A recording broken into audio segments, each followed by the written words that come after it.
Example 3, consider the following statement, कि इस statement को कंसीडर कीजिए। ये स्टेटमेंट कहता है कि there exists a pair of straight line, कि टू स्ट्रेट लाइन्स का एक ऐसा पेयर एग्जिस्ट करता है that are everywhere equidistant from one another, जहां ये दोनों लाइन्स सब जगह एक दूसरे से सेम डिस्टेंस पर हैं।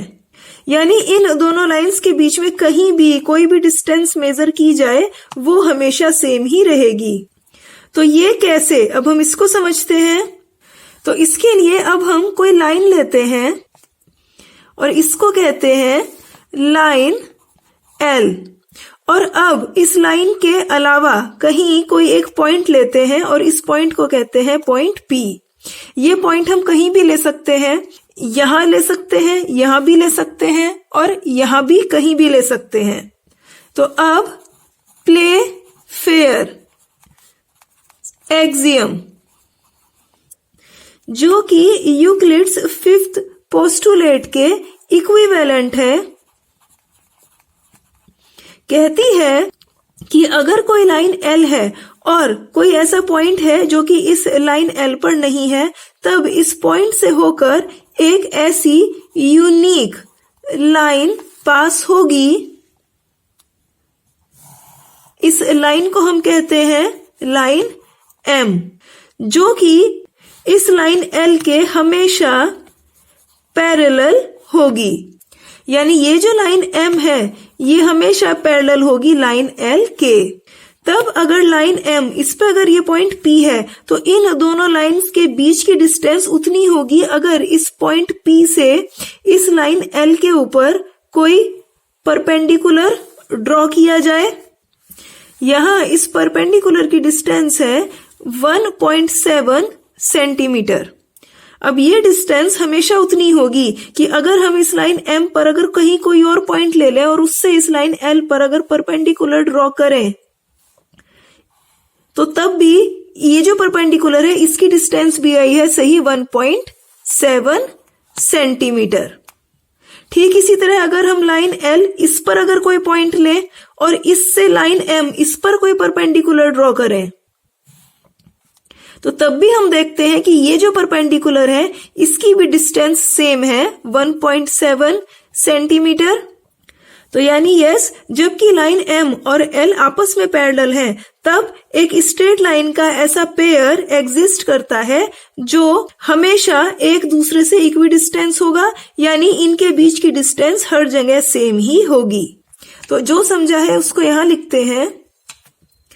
टेक एनी लाइन L, कि एक लाइन L लीजिए एंड ए पॉइंट P, और एक पॉइंट P लीजिए नॉट ऑन L, जहां ये पॉइंट P इस लाइन L पर ना हो। Then by Playfair's axiom which is equivalent to the fifth postulate, तब प्लेफेयर की एक्सियम से जो कि यूक्लिड की फिफ्थ पोस्टुलेट के इक्वलेंट है, इससे हमें पता चलता है दैट कि there is a unique line M, कि एक ऐसी यूनिक लाइन, यूनिक यानी जिसके जैसी केवल एक ही लाइन हो, उसके जैसी और कोई लाइन ना हो, दो P जो कि इस पॉइंट P से पास होगी, which is parallel to L, जो इस लाइन L के पैरेलल होगी। Now the distance of a point from a line is the length of the perpendicular from the point to the line, कि यानी अगर कोई पॉइंट है और ये एक लाइन है, तब इस पॉइंट और इस लाइन के बीच की डिस्टेंस उतनी होती है जितनी कि अगर इस पॉइंट से इस लाइन पर कोई परपेंडिकुलर ड्रॉ किया जाए। तो इसीलिए ही यहाँ पे लाइन M अगर इस पे कोई पॉइंट है, तब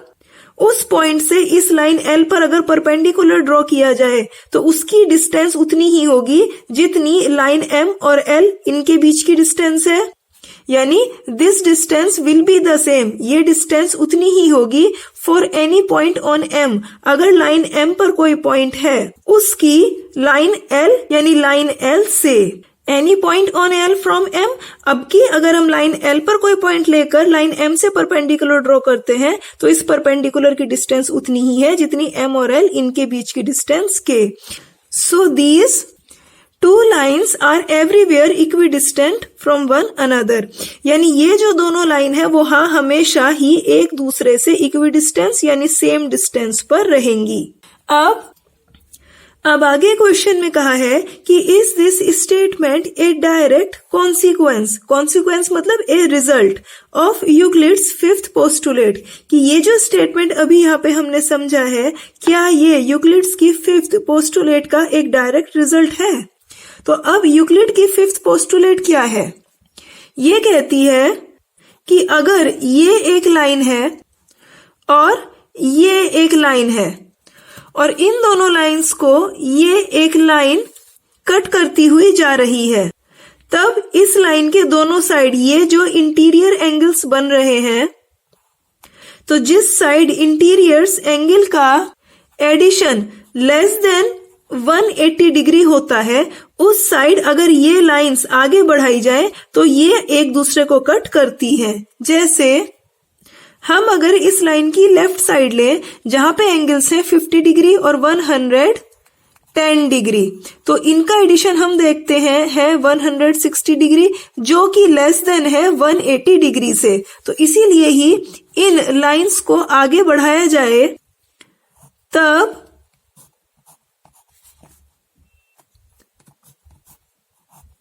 ये लाइन किसी पॉइंट पर मिल जाती है। ये है यूक्लिड्स की फिफ्थ पोस्टुलेट।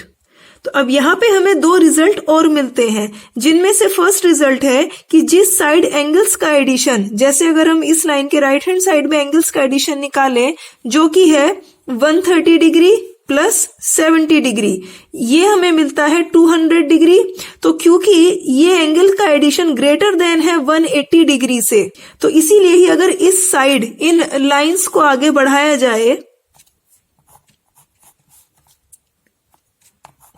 तो इन लाइंस के बीच का गैप बढ़ता जाता है और ये लाइंस कभी नहीं मिलती हैं।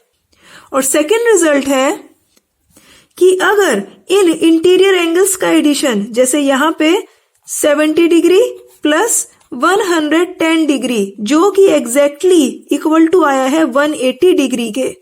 ठीक इसी तरह इस साइड लेते हैं, यहाँ पे इंटीरियर एंगल्स का एडिशन है 110 डिग्री प्लस 70 डिग्री भी एग्जैक्टली इक्वल टू है 180 डिग्री के। तब अगर इंटीरियर एंगल्स का एडिशन एग्जैक्टली 180 डिग्री के इक्वल होता है तब ये दोनों लाइन हमेशा पैरेलल होती हैं। यानी इंटीरियर एंगल्स का एडिशन अगर लेस देन है 180 डिग्री के तो वे किसी पॉइंट पर कट कर जाएंगी,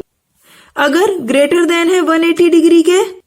तब इनके बीच का गैप बढ़ता चला जाएगा, ये कभी भी कट नहीं करेंगी। और तब भी अगर इन इंटीरियर एंगल्स का एडिशन है 180 डिग्री के इक्वल टू, तब ये लाइन हमेशा पैरेलल होंगी।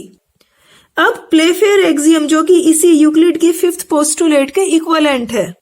वो भी सेम चीज कहती है कि अगर ठीक इसी लाइन की तरह अगर कोई लाइन एल है, तब अगर एक पॉइंट लिया जाए जो कि इस लाइन एल पर नहीं है, तब इस पॉइंट से एक ऐसी लाइन जरूर जाएगी जो कि इस लाइन एल के पैरेलल होगी और ये लाइन हमेशा यूनिक होगी। तो इसीलिए ही यस, ये जो स्टेटमेंट है ये यूक्लिड्स की फिफ्थ पोस्टुलेट का एक रिजल्ट है, जिसको प्रूव करने में हमने यूक्लिड्स की फिफ्थ पोस्टुलेट के इक्विवेलेंट प्लेफेयर एक्सियम का यूज किया है।